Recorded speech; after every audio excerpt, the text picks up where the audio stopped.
What's up, folks? I'm your host, JC Owens, and this is Rock My World, episode 16. You believe we made it this far already?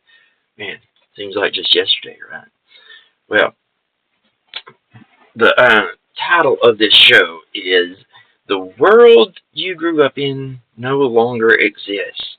And you may have heard that already, but what do I mean by that? Well, I mean that, like, as of the new millennium, we started transitioning into a new world. You see, the date 911, and like, is, in gematria, in, magic numbers, really, is, 9 and 11 represent, an end and a new beginning. Right? End of the old, beginning of the new. Okay? Like, remember that, like, because it's important. When that began, like, that was the age of, basically the age of Aquarius beginning, the new millennium age, the technocratic age. I mean, it has so many different names. But we've been working towards this for generations. Decades and decades have been devoted to this. And I felt like this needed to be discussed because I look around me and I see so many people that are still, preparing for a world that no longer exists and hasn't existed in forever. All the things we were taught in school, all of us, Gen X, Gen Y, like, you know, even some of those after us, like, you were sold a false bill of goods. You were told, like, just like I was, just like everybody was, that if you go to school, you get good grades, you go to college, you get good grades there, you get a good job, like, you're kind of set, right? You just obey the rules and, do your best and everything will work out. You can even be president if you want to be. What a lie that is. This whole you can be anything you want to be, it's like, no, that's not really how it works. You can be whatever you want to be within a certain, like, a certain realm, a certain little box that they'll let you be in. But if you try to go outside that little box, it's not happening. Okay, just ain't happening. That's why people like me went to private schools where we were taught completely different stuff. You know, that's why this whole system is set up the way it is. But either way, since the new millennium, we have been moving into this new system. And what kind of new system am I talking about? Well, I'm talking about the system heralded by the Great Reset and the collapsing of this system. That's why you're seeing the US dollar collapse. That's why you're seeing systems like the BRICS system rise, and you're starting to see things like predictive policing and all this kind of stuff being talked about. This is the technocratic model. There's not going to be any more you going to work like you used to and making a paycheck and then you just do whatever you want with your paycheck and whatnot and all that. Like, all this stuff that we were used to for decades is gone. What's coming is a universal basic income, 24/7, 365 AI surveillance and control, where everything you do is watched and recorded, and if you do something you're not supposed to, it will ding, like, your little score. It'll take away your points, right? They can even freeze it up with the touch of a button in order to keep everyone in line, right? It's going to be a closed loop system. A closed loop system. They will know exactly how many people there are, exactly how many supplies they need to supply those people. They will know how many knives are in everyone's kitchen. They will know, how many cups are in your cupboard. They'll know, everything will be serialized, tracked, and traced. You know, you know, back when I first started talking about this, say like 20 years ago or so, people just couldn't see it. I remember getting into arguments with my teachers way back in school. They were telling me, "Oh, well, you need to go to college and do this and do this and do that and that." And I'm like, "Well, no, because the world's changing. You just don't see it coming yet. You just don't see it coming yet." I had my own plans and my own agendas going on. I was trying to learn and prepare for something that they didn't even, or hadn't even conceived of yet. Well, now, like, you can start to see it on the horizon. You can start to see these technologies coming to fruition, and the fact that, like, they really can track you 24/7, 365. They already pretty much do. Your phone already knows, like, what you need to buy. Like, it can already suggest you the things that you like. It already knows when you go to the bathroom and all these kind of things that we've talked about before. They can already track you. They already track you. And once AI and robotics come in and take most all the jobs, well, what will there be left?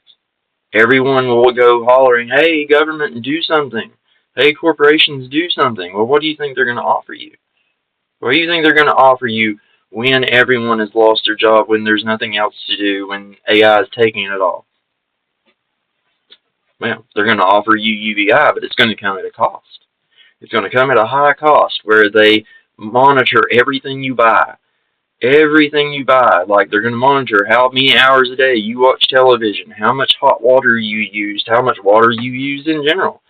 Like, they've even talked about, finding a way to, charge people for the air they breathe. Like, I mean, think about this, folks. This future that they want to build is, it's insane and dystopian and scary, but it's coming, and it's coming fast. They'll sell it to you as this big utopian idea of, oh, there won't be any homeless and there won't be anyone who's hungry and all this kind of stuff. I beg to differ. You can already see things happening in places like India where they have digitized things, and people are starving to death because the system glitches out. Right? You have to ask, well, who's going to decide who gets what? Right? Like, who's going to decide what the rules are and who gets deducted for saying what, for doing what? You have to start worrying about all these things. Part of freedom is the freedom to choose to be homeless if you want to be. Right? Like, people might not like that, but that is part of being free. You have the freedom to choose to, like, not be part of society and say, hey, I'm just not going to participate. Now, society is also free to, like, not want to deal with you because of that. Everybody has their own free will to do with as they choose. But, like, if we go taking away the freedoms from our neighbor, we take away freedoms from ourselves. It's like I was talking to someone about earlier.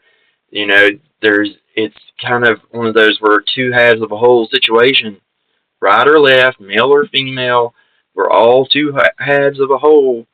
If you undercut one, you undercut the other. It's even that way with your enemies. Your enemies are a reflection of you, right? If I call my greatest enemy stupid, then that by proxy makes me stupid because he's my greatest enemy, right? I can't get rid of him, or he wouldn't be my greatest enemy, right? So if I call him dumb, then I'm also dumb.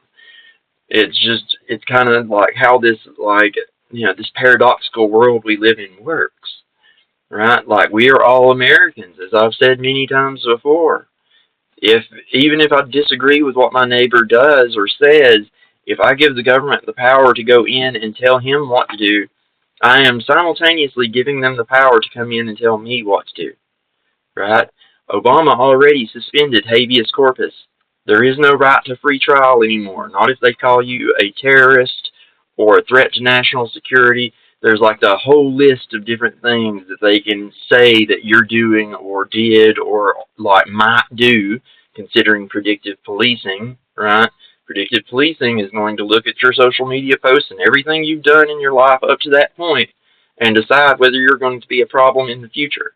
They're going to be able to charge you based on what you might do, right? Like, this is where things are going, and they're going that way really fast. Like, we have to stop, behaving as if we still live in 1999 or 2010 even, because we don't. We don't even live in 2020 anymore. Like, the technology level in 2020 is, 10 times, weaker and less advanced than what we have now, and it's only going to get worse. Most people know Moore's Law says that technology doubles every 18 months. Well, we're at a point now where technology is doubling way faster than that. That's another part of Moore's Law, is that after so long, and once technology gets to a certain point, it will start to advance way faster than double every 18 months. And we're now at that point. We are now at the point where, like, the government is way more advanced than you can imagine anyway. And now the public is getting there. Like, the rules of the game that used to apply no longer do. They no longer do. Like, all the old rules of money and fractional reserve banking, like, that ginormous lie, it's gone. Like, all the rules governing, like, international trade, all that kind of stuff, like these dynamics of the U.S. versus Russia, or the U.S. versus China, none of that matters anymore, because the same globalist bankers are running all of these countries. The same globalist bankers tell all world leaders what to do. They all have to come to the same people to get their money. And now we're transitioning to a global no money system. One where, like, it's digital credits. The digital dollar. And, people might not see it, but if you really are honest with yourself, if you really start looking into these things, you will see all of this infrastructure going up around you. It's a golden cage that they're about to close the door on. We have to prepare, folks. Anyway, I'll leave it there for today. Y'all have a great one. Much love. Peace out.